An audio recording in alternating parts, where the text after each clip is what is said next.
आंख से लगता कि गंगा जमुना के धार बहता। सीता जरूरत नहीं महाराज सुनना बोले कैसे कैसे हो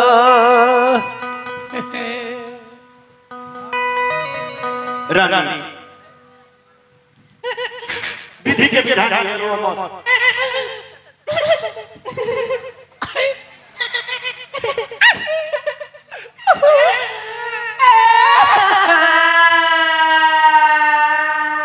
भोगार फड़ी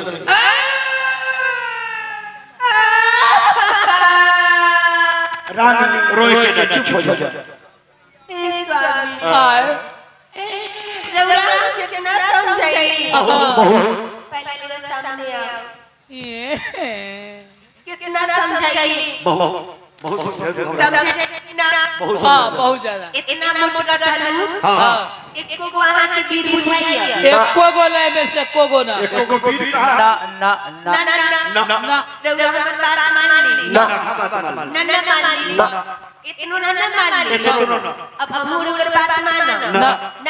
ना तनको कहियो उनकर बात मान ली ना अब तारो न मानो भला न मानो ना हटू हटू न ताई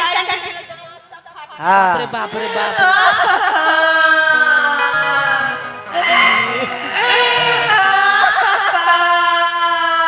रानी चुप हटू हमरा मर जाए तू मर जाए आहा हा हा नन्ना मारू मारे से की होई छै आत्मा के शांति अरे बाप रे चढ़ जा रही कॉफी रे बघा हाथ में ये कौन बघा है अरे बाप रे छोड़ा हे स्वामी हमरा साफ कमजोरी सन के बुझाइए हाथ वाला बगा छुटलाई देखो हमर नाड़ी कितना कमजोर तो की करियो नाड़ी है तो गोड़ में न दिमाग में न नाड़ी है। अच्छा चन्नू में नाड़ी होय छै अरे बाप रे बाप हमरा पानी चढ़वा दो कथी वाला आरो वाला ना तो बिस्लरी वाला ना तो हॉस्पिटल वाला हॉस्पिटल एबर बंद है गंगा जी वाला चढ़वा न ला मां के चढ़वा दियो चाहे बाबू के बाबू रानी चुप रह ओका तो चढ़बे करते अरे बाप रे बाप स्वामी ओ कनाइत जानू भूख लग गेले रानी मत धरती बिन से हिला रउरा हमरा कहई के ना छोड़ली ना हमरा मुंह में कड़ी खपत बादेली ना अब मन संतोष है अब तो संतोष हुए ना हे स्वामी गोतनी ले आदी हां टोला मारला हां सब हमरा पता ना मानैया हां अब हम जिए लायक चाचा रानी के त दाती लग गेलो की करियो बैल के गोबर सुहाई रे मुसा आई रे ओसे अच्छा जाके एकरा घरे कहाई कहला दाती लाग गेलै रानी अब तो ना कहबै अच्छी वाला हे चाची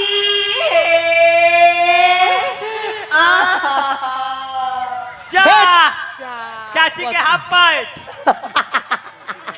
कथी बोली चाची के हाफ पैंट उठाना कथी बोली हे आमाजी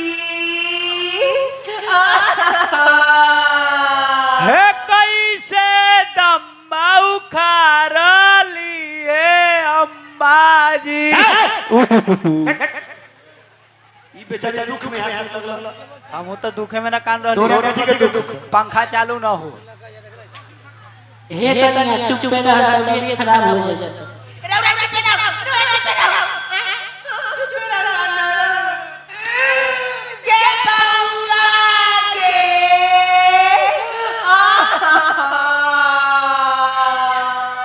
हो राजा बे जाए के तगेला भैंसी पोसिया लगा के गेला हो राजा बे तब बताइए सब के रोए की जगह होता है आओ रजबे का मतलब समझते हैं का चली जात लोग करैया में मुक्का मार के गई हो राजा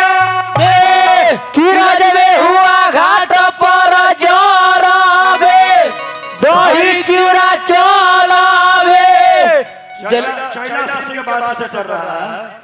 जिलेबी तनी मोटके में बउआ सब सवेरे पहर एकदम भाप निकलाई के रखी अब जिलेबी दोसर खा रानी रो तारी नजर हो करे मिथिला का तारे लोग रो कि यार ऊंची अटरिया चढ़ी कि यार रो बथीन सुने न रानी हे रानी कि यह कहन हे लाए अरे सिया बेटी के भाव हो हे तरिया रो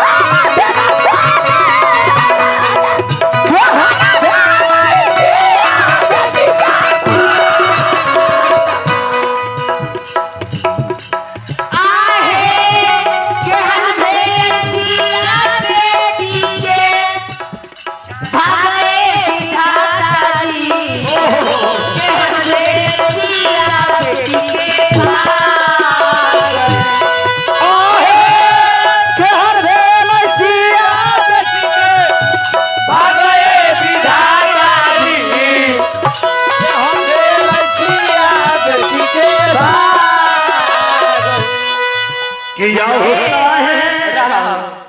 ना होता ही ना करो करेजा पर खड़ा हो जाओ सबके बुझत है पीछे जाओ तो इतना लोग बैठल ई मर के डूब बना के यहाँ करेजा पर खड़ा है किया है काहे लागी काहे बेटी अरे गंगा नहाइलू अरे काहे कैलू बड़ है का हो हे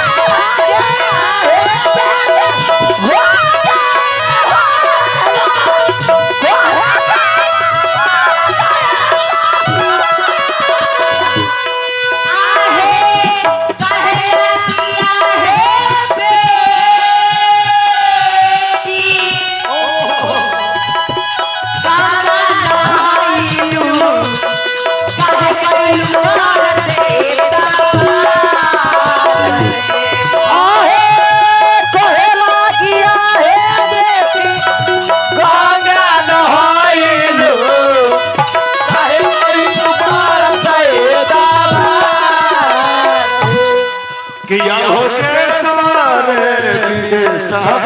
के अरे बिन भूप आई रे अरे कहू से टूट है धारूसा हो हे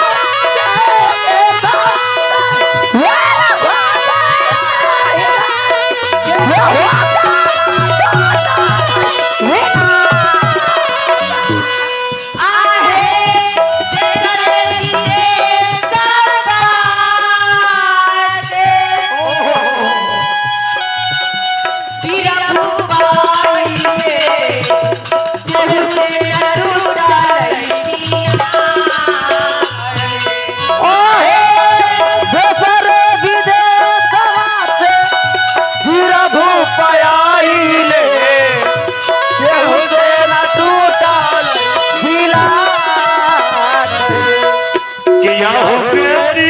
लेके उगवई अरे बेटी लेके डूबवई अरे बेटी लेके डूबवई अरे बेटी लेके खिलवई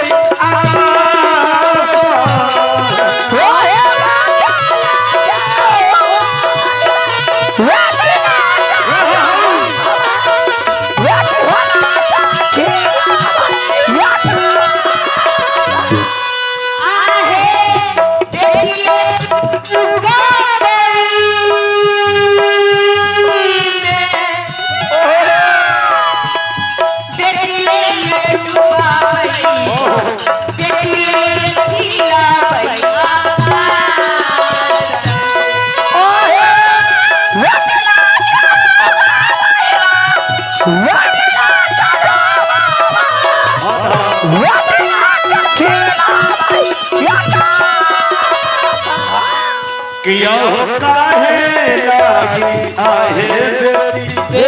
अरे गंगा नहाइलू अरे कहे पर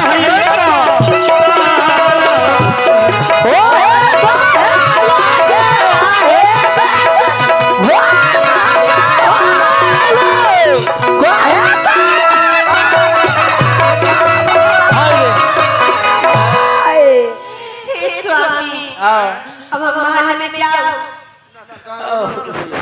चुप हो जा। चलिए बबुआ। आग वही घड़ी गुरु विश्वामित्र मुनि राम से घड़ी घेरा। राम इस पर सीता पर प्राण के त्याग दी विश्वामित्र समय से गुजारी जानी बोले अति स्नेह में बानी पानी उठो उदास भजन हो चापा चापा उदास जनक पड़ी चापा चापा सुन गुरु बचन करो श्रीनामा नावा हर्ष विषाद कछुड़ी आवा आवा सहज चले सकल जग स्वामी स्वामी मत मंजू बर कुंज जानी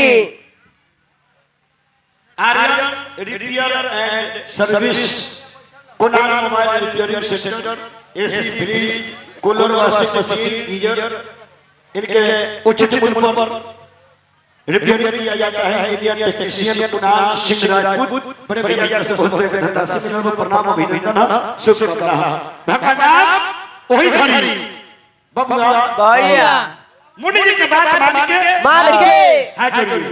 मन ही मन अपने माता पिता गुरु को प्रणाम किए ना आओ हम कब क्या प्रणाम नहीं लो क्या बोले मम्मी के प्रणाम, मम्मी के प्रणाम, पापा के प्रणाम, गुरुजी के प्रणाम, चचा के प्रणाम, चाचा के प्रणाम, चाची के प्रणाम, चाची के प्रणाम, दादा के प्रणाम, दादा के प्रणाम, दादी के प्रणाम, दादी के प्रणाम, मौसा के प्रणाम, मौसा के प्रणाम, मौसी के प्रणाम, मौसी के प्रणाम, नाना के प्रणाम, नाना के प्रणाम, नानी के प्रणाम, नानी के प्रणाम, जनानी के प्रणाम।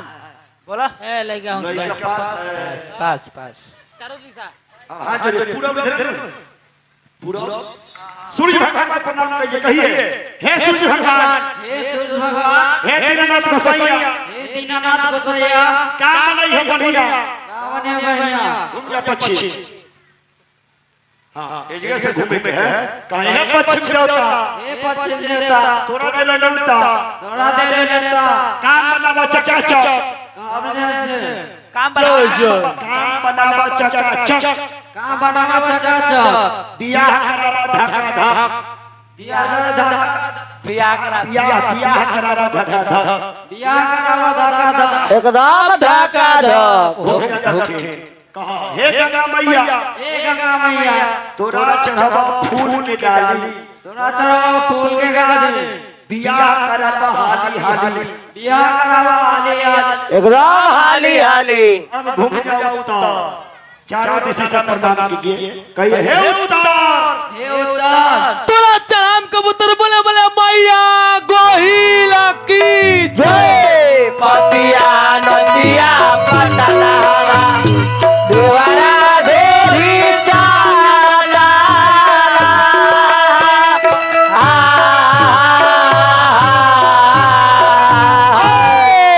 ए भाई मोहन मनरिया की हो भाई ओहे समय में बउआ बेकरंडी के पेड़ पर की कहै छ की कहै छन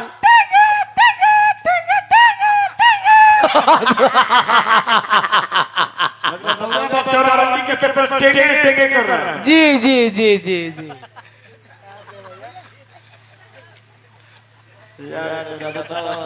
भैया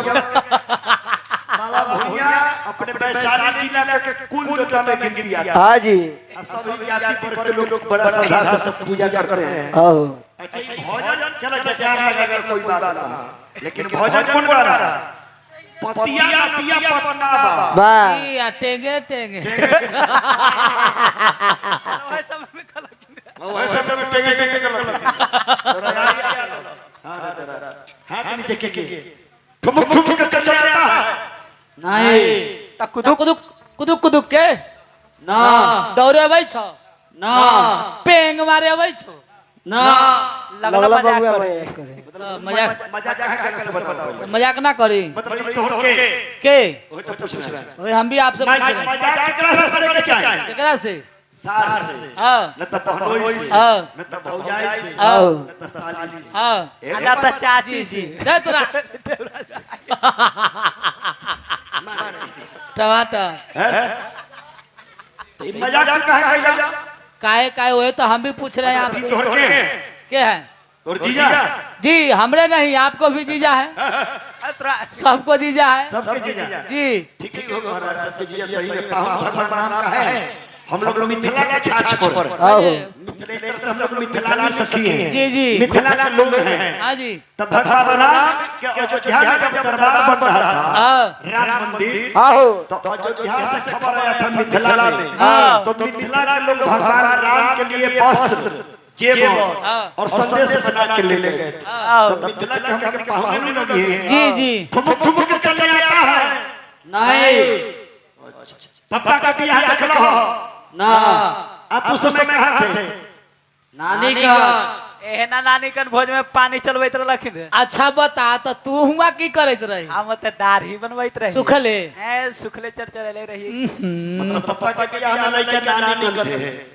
पापा के बियाह में इबल हम नानी कर थे। ठुमक ठुमक के नहीं चल जाता।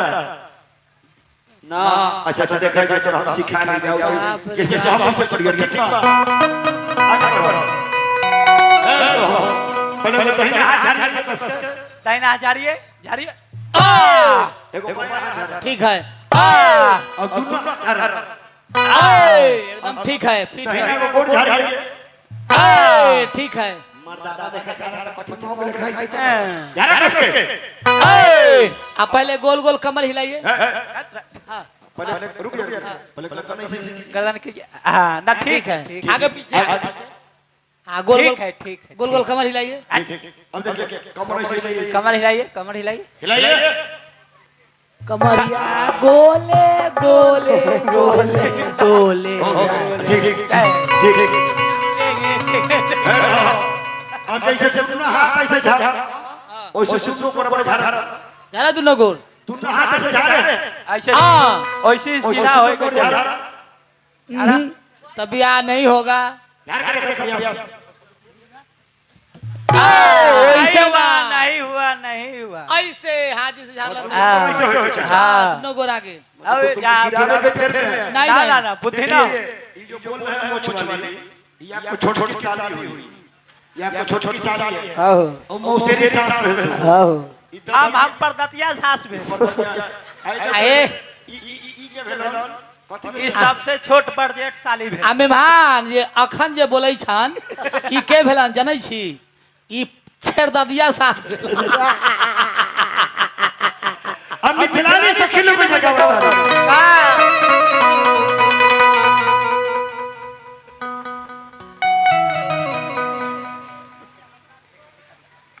मिथिला के नारी लोग जगह बाबा की माई है अरे ठुमकी ठुमकी चल फिर रामचंद्र वाई है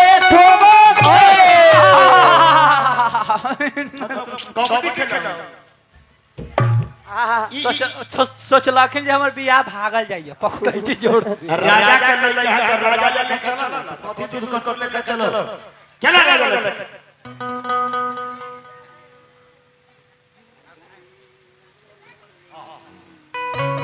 भगवान जब इधर खड़ा भइले आहो ठीक वही घड़ी माता सीता सूर्य भगवान के प्रणाम कर गए सीता जी सीता जी हां खड़ा होइए सूर्य भगवान के हाथ कोहरा लगले केहन सूर्य भगवान भगवान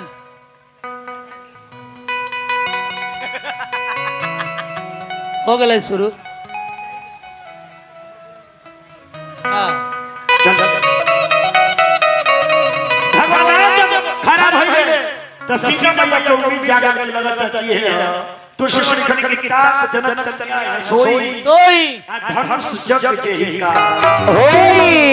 लक्ष्मण की ही सीता जी की भैया भैया ये तो उहे लड़की है जेकर से फुलवारी में नैन मिलल है हाँ आ एकरे खातिर राजा जनक जी इनके खातिर हाँ पर धनुष कर दिले हाँ इनके खातिर तो सीता मैया सूर्य भगवान की प्रार्थना करे लगले हाँ, कैसे कैसे हो खतरा कि अरुगा लसु अरुगा ये बाबा हो भैया करी हो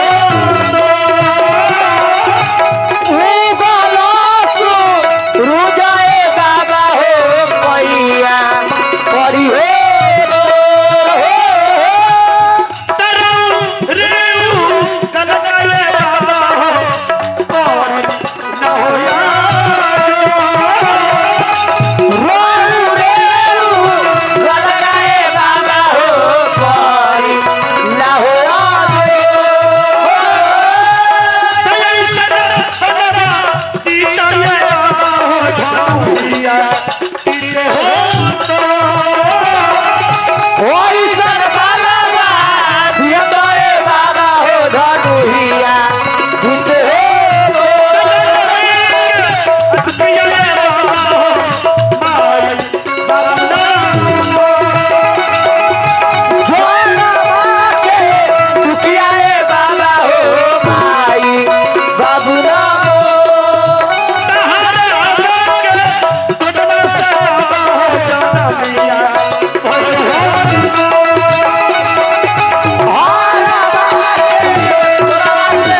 भगवान सीता मैया सूर्य भगवान के प्रार्थना करते कि हे सूर्य भगवान भगवान राम दूसरा कुल के नाम ना ये लोगों कुल के बाला है है थोड़ा अगर मदद कर दीजिएगा हाँ। तो तू कुल के मान मर्यादा रह जाएगा ना बबुआ भैया भगवान ठुमकी चाल में चलो तनी देखो कि भाई है ठुमकी चल वही है ठोगो के चल तीना राम चलना ब्याज जी सब आप ही बताइएगा प्रणाम कीजिए होवाले कहाँ ले मंजिले मंजिल का मतलब सुहाग रात धरती मैया को प्रणाम कीजिए मुड़ी से साबो हां का बुझाई जे फ्री में पिया हो प्रणाम माथा ठेकाइए बेलटुनिया खाइए खाइए खाइए खाइए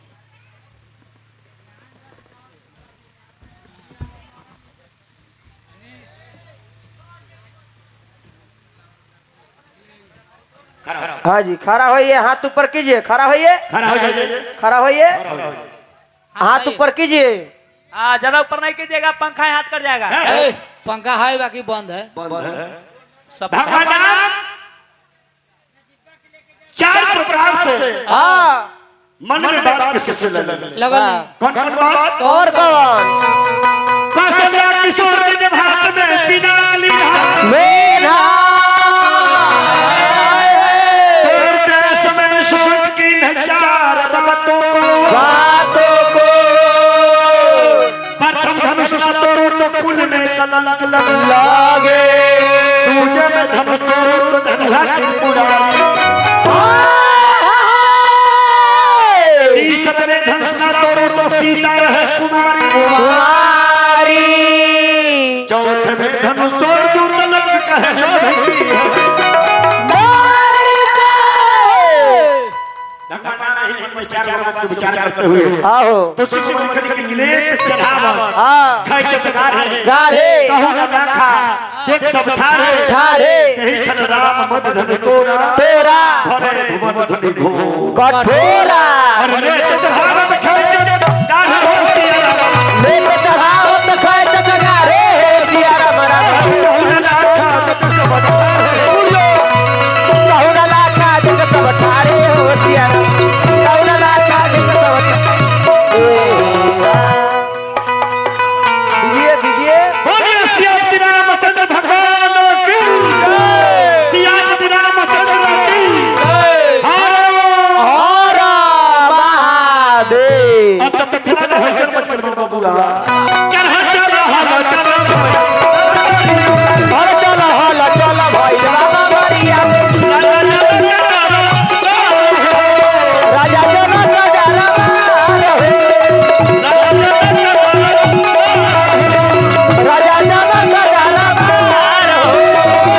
बा भुल्ला फुलोन चलिए डॉक्टर इंद्रजीत सिंह जी धनुष तोड़ने के लिए भगवान राम जो धनुष धर्म टूटने पर सरपंच साहब इंद्रजीत बाबू 100 रुपये के धनराशि से बड़े प्रणाम अभिनंदन है कि यह हृदय जाना काजी के राजा गाना कदी के पान कोइले पूरा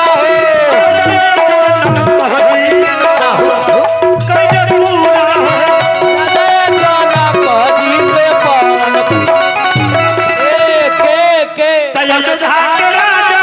अरे कुमार